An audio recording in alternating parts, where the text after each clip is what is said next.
Yes, I call you mon banga, Oliver K. Sammy Beyond Pro. You saw him, man.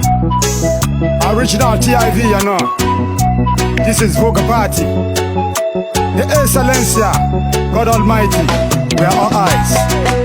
Tio yam tio shi malem hisa ilu higo angwe mo gande mi yem talaba jarego bitim yo bu azende nyabeza wu amayo bi yase agboku ayo chicha ma shilogo bamba be wes bambela ka bezinda beza tabedo ya talo penu ya hama sewelu olongolo mbele shi am shagbenda mkembe ugongulo meguda meza timatwe cha awange moyolo Kiliki kilive akwalo kwa wobe Yawam ka capital be hama yowe nyolite Yesi duwe ka nyabe ka hayani toate Shajale go meza wanj banu pishive ape Spend money usulangu he Already silver the nege Wa hondana mo shakbenda asheke toho yege Ba chile yeme gumo Unege vipa genge Ye Oliver K Kudaza jale go wege Weve man yema zeke Kongulo weve man yema zeke Miyem chale go mema Sida Penu ete kimi ye ka kujebo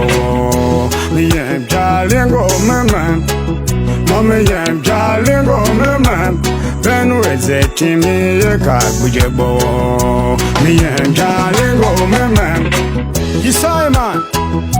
It's original TIV, you know. I'm gonna get you. Zamine zabe. La nesha kwa kuje bone. Kadoka gani se kakma pesiba yeme yem jalengo. All I say by the stardom. Nigga we. Musunga no one Mr. Tiza. Yes, I call you Anyway, say.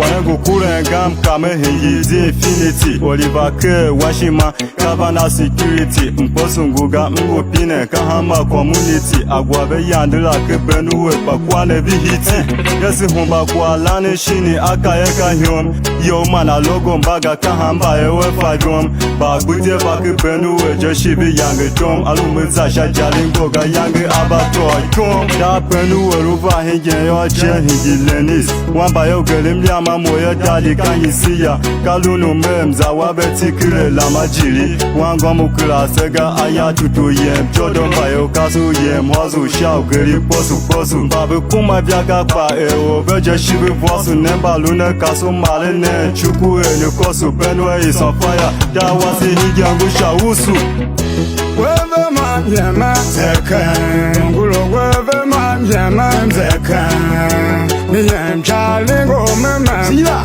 Penu ete kimi ye ka kujebo Miyem chale go mema Mami yem chale go mema Penu ete kimi ye ka kujebo Miyem chale go mema Yes I man Original TIV you know Nzama ngana mbakitiyu Yelume amani tume miongo Adaka tume miongo bakula ofe iwa vaniye Kone Tewasi Zaiki Ochibili ayuwa abonse La nesha kwane Adaka kwa pesiba yibe yen jalingo